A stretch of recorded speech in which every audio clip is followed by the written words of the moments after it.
Have you ever just stopped and thought about how wild it is that our entire planet, with all its amazing diversity, kind of runs on one single operating system? And that system, of course, is English. I mean, from sealing a business deal in Tokyo to coding an app in Bangalore, it's just the default. But how on earth did this one language from one tiny island become the accidental emperor of the world? It's a huge question, right? And your first thought might be, well, it must just be better, more logical or easier to learn.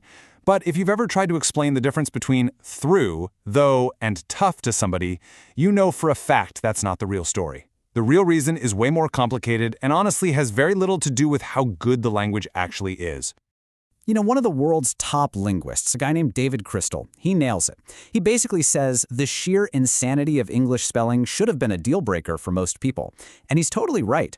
There is absolutely nothing special about its grammar or its words that destined it for greatness. So if it wasn't elegance, what was the secret sauce? And here it is. This is the whole story. English didn't win some kind of linguistic beauty contest. It won a series of fights. A language only goes global for one reason and one reason only: the power of the people who speak it. And English just happened to be the language of the right people with the most power at the right time, over and over again for 400 years. This wasn't just a fluke or one lucky break. You can think of it like 4 giant pillars being built, one after another, over 4 centuries. And each pillar just locked English in a little more tightly as the world's go-to language. So here's how it all went down. It all kicks off in the 17th century with the raw political and military muscle of the British Empire literally planting the language on new continents. Then in the 18th century, the Industrial Revolution explodes and suddenly the language of science, of new inventions, of engineering, it's English. Fast forward to the 19th century and it's all about the money, economic power. Money talks, and it was speaking English, as Britain and America just dominated global finance. And then the 20th century comes along and delivers the knockout punch: cultural power. And that cultural power is, well, it's immense. To give you an idea of just how dominant it is, get this.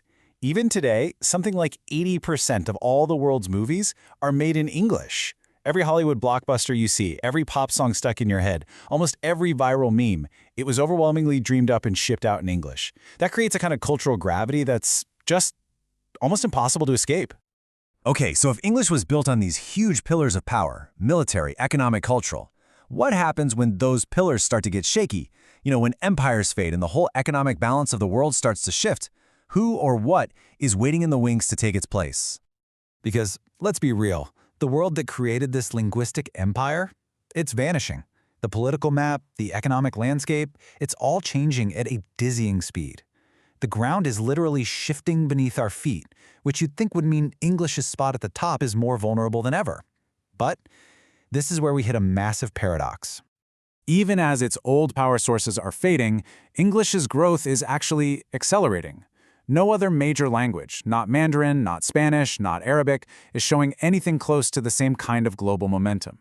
It's like English built up so much inertia over the centuries that now it's just coasting on its own power. So if the threat isn't coming from another country's language, where's it coming from?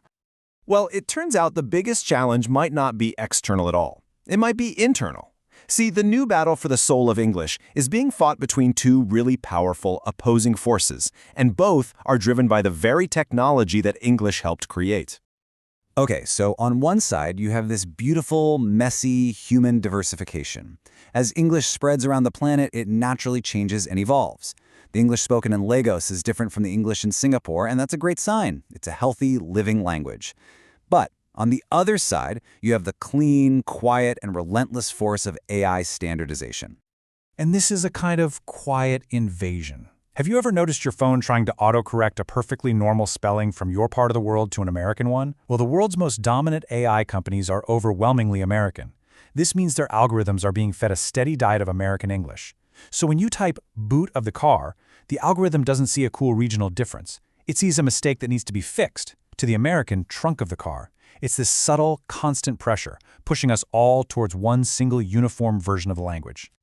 But at the end of the day, the future of any language, whether it's going to splinter into 1,000 new dialects or get flattened by an algorithm, it all comes down to one very simple, very human test. It's called intergenerational transmission. It's just the simple act of parents passing a language to their children who then pass it to their children. If that chain ever breaks, for any reason, a language, an accent, a dialect, it's gone. Forever. It doesn't matter how many books are written in it or how powerful its history was. If the next generation doesn't think it's useful or, frankly, cool, it's over. So here's the bottom line. To keep a language alive and kicking, you have to get the teenagers excited about it. And where are today's teenagers? They are overwhelmingly online. The future of English, its slang, its rhythm, its very survival, is being hammered out right now in real time in the digital world they live in. So let's pull all these threads together for a second. We have a language that rose on these historical tides of power, but those tides are now going out. We have a world where no other human language seems ready or even able to take its place. And we have a future that's not going to be decided in parliaments or boardrooms, but by teenagers on the internet. So just think about where that leaves us. The old empires? Gone. A human challenger to take the throne? Nowhere in sight. The entire fight for the future of language? It's happening online, and it all depends on the next generation. This all leads to one final, pretty startling question. If English was built by armies and banks and no new human language is rising up to challenge it, what could possibly follow it as the global language? Seriously, think about it.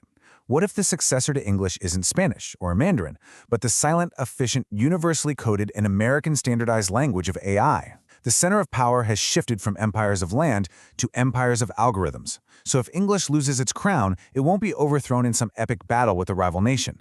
It could be quietly, cleanly, and permanently replaced by the very code it helped create. The accidental emperor replaced by the algorithm.